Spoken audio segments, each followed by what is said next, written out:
Assalamualaikum dan salam suraku sayang, bersama saya Fatin Syahira Rosdi. Berita utama, Menteri di Jabatan Perdana Menteri Parlimen dan Undang-Undang Datuk Seri Dr. Wan Junaidi Tuanku Jaafar terus mengekalkan jawatan sebagai Ketua Cawangan Parti Pesaka Bumi Putra Bersatu PBB Dewan Undangan Negeri Dun Simanggang. Ini adalah selepas beliau menang tanpa bertanding dalam mesyuarat perwakilan 3 tahunan PBB Cawangan Dun Simanggang untuk sesi 2022-2025 di Hotel Seri Simanggang di Sri Aman pada Selasa. Beliau dalam ucapannya menyeru semua ahli yang hadir agar terus berjuang untuk memantapkan lagi kekuatan parti tersebut. Tegasnya, ahli-ahli parti perlu bersatu padu dalam usaha memperkasakan PBB agar masih relevan buat masa akan datang. Ahli Parlimen Setubong itu turut menzahirkan penghargaan kepada semua perwakilan cawangan tersebut atas mandat serta kepercayaan yang diberikan untuk beliau terus menarajui PBB Dun Simanggang.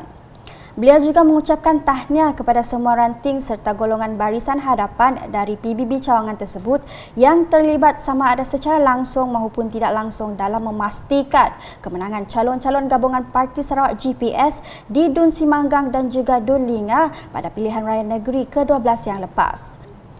Mesyuarat 3 tahunan itu juga menyaksikan pelantikan Hamzah Uthman sebagai timbalan Ketua Cawangan PBB Simanggang yang turut menang tanpa bertanding. Seramai 100 perwakilan dan pemerhati dari 6 ranting di bawah PBB Dun Simanggang telah menghadiri mesyuarat tersebut.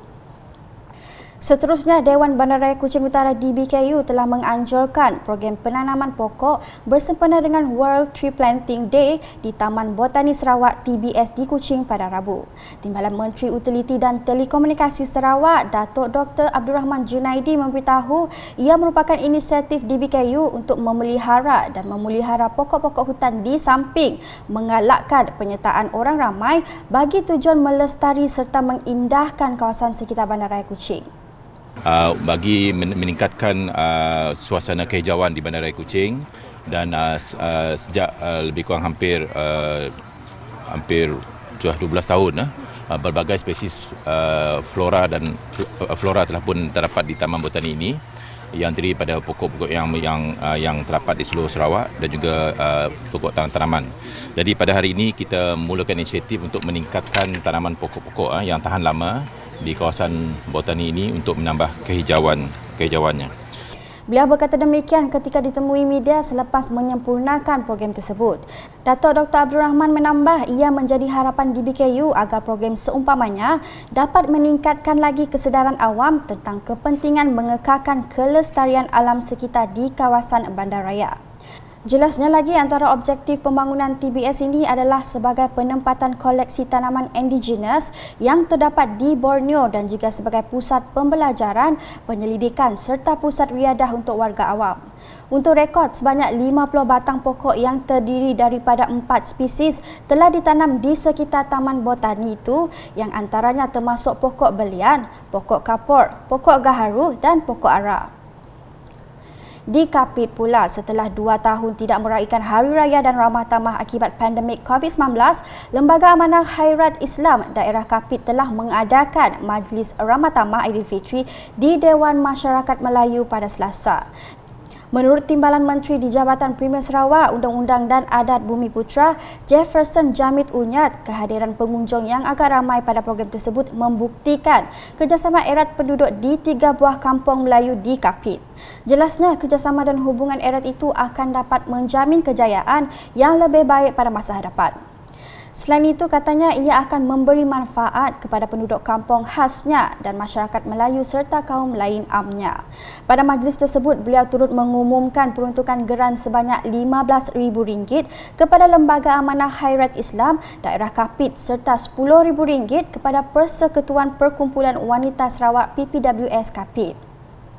Berita selanjutnya, penularan COVID-19 sejak 2 tahun lepas telah memberikan impak besar kepada rakyat Sarawak dan juga di seluruh dunia. Dalam pada itu, Ahli Parlimen Batang Lupar, Datuk Seri Rohani Abdul Karim berkata, kelonggaran bagi menyambut Hari Raya Aidilfitri pada tahun ini telah memberikan kesedaran kepada semua pihak berkenaan keadaan perit yang dihadapi sepanjang berdepan dengan wabak tersebut.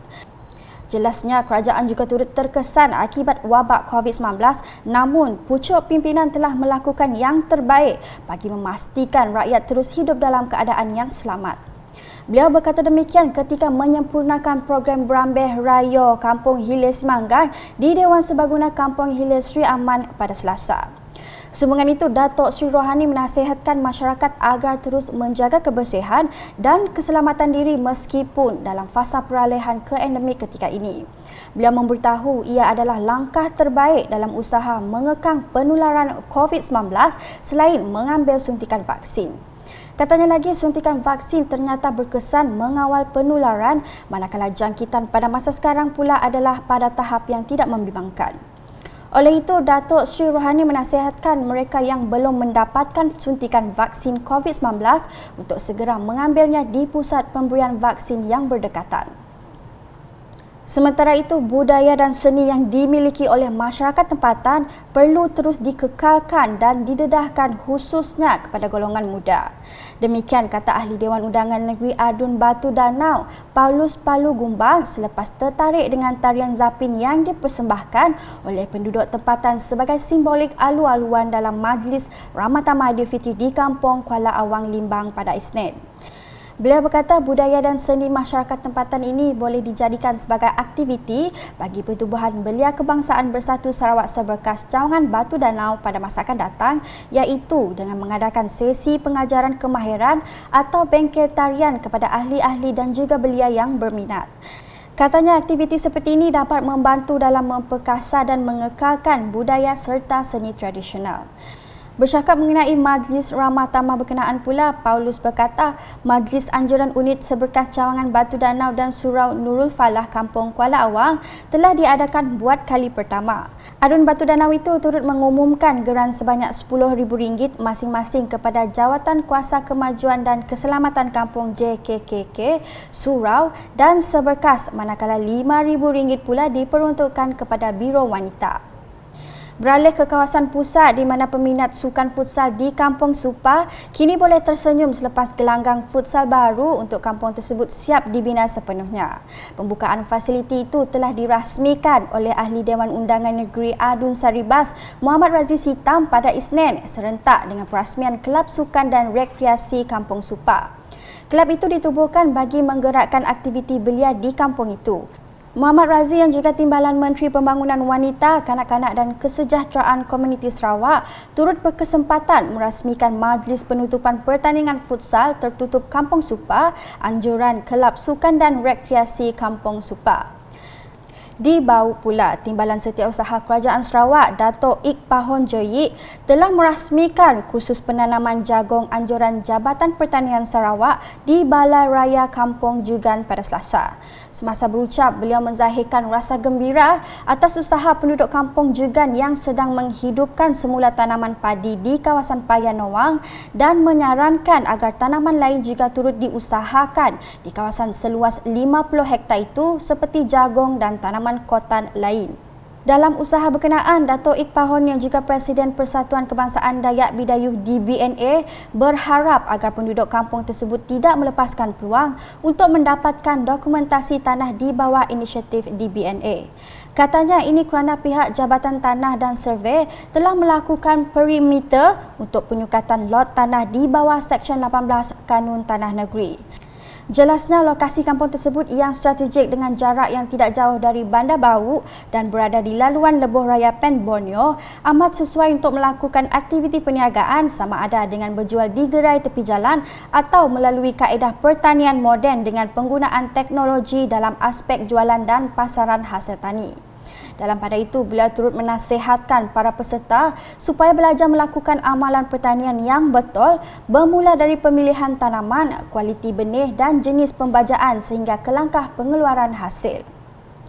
Sekian edisi malam bersama saya Fatin Syahira Rosti. Berita lebih lanjut boleh didapati di semua platform media sosial UKAS termasuk portal ukas.sarawak.gov.my dan UKAS channel di YouTube. Salam UKAS.